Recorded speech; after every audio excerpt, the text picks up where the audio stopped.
The aviation industry was put on a standstill, and slowly by slowly, African nations are opening up.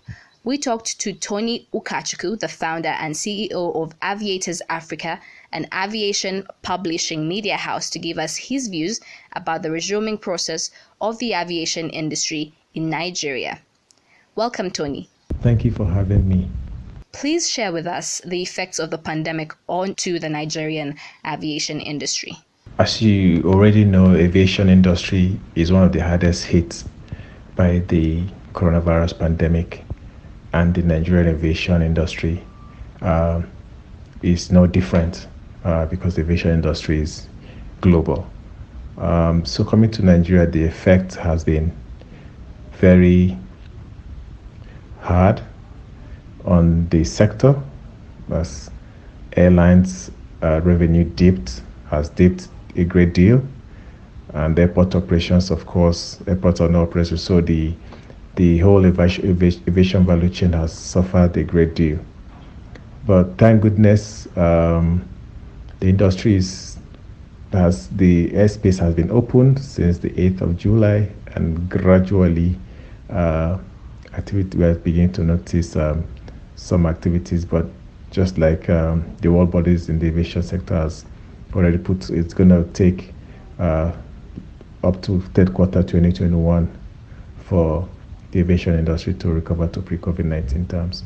When the aviation minister, Mr. Hedi, announced the opening, what are some of the measures that were announced alongside for airlines and airport operations? Talking about measures that were put in place, just again, the aviation industry, which is being regulated by the Nigerian Civil Aviation Authority, followed the ICAO best practices measures and made sure that the airlines and airports, complied with the guidelines and the safety protocols. So everything was put in place, and we usually had stakeholder engagement on restart, which is always coordinated by the Nigerian Civil Aviation Industry to update the stakeholders about the level of preparedness to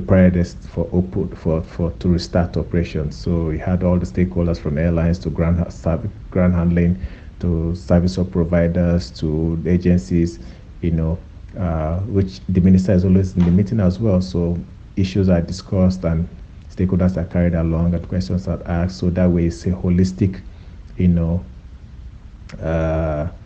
approach, so that's sort to airlines complying, and we are granted permission to open, and airports that met up to the standards we are also allowed to open. It was a gradual process. It was not all the airports that were opened at the same time, and neither was it all the airlines. So it was those that made up that were open. For example, operations for airports started with Lagos and Abuja, whilst others opened later on. And there were about 5 airlines that were certified fit to restart, while others we also looked at complying. What are some of the protocols that have to be observed?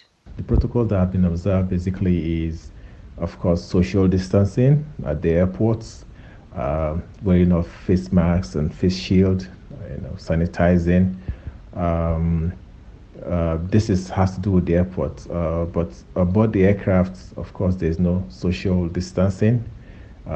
This has been, explained over and over again for those that are not privy to it.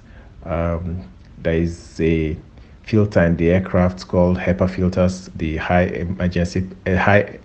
efficiency particulate air filters that traps 99.9% of microbes in the cabin and filters the cabin air 2 to 3 times. So there is really no need for social distancing in the aircraft, because a lot of people have queried that what's the essence of social distancing on ground, then go cramped up in the aircraft, which is what have been observing, and that's the feedback that passengers have been giving. So we continually have to educate travelers as to this approach.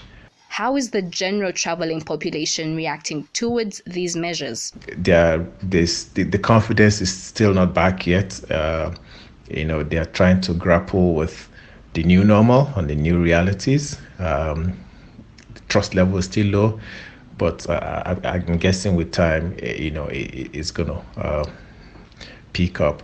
Initially, with the restart, the airport operators said passengers should arrive at the airport 3 hours before their flight departure, but it has now been revised to 90 minutes, which shows that there's an improvement in how the protocols and the coordination and facilitation are being done at the airport. So it's a welcome development. In closing, I think there needs to be more awareness about this new normal, new reality. People are still in their comfort zone. People are still trying to understand how how COVID-19 impacts air travel. I mean, on a good day, people know, okay, sanitize, wash your hands, stay at home if they have to, the normal protocol. But as it affects air travel, people are still not very clear as to how this impacts air travel. So it's the onus is on airline operators, aircraft manufacturers, which OEMs have been been sensitizing people about the HEPA filters in the cabin, trying to tell people that it's safe.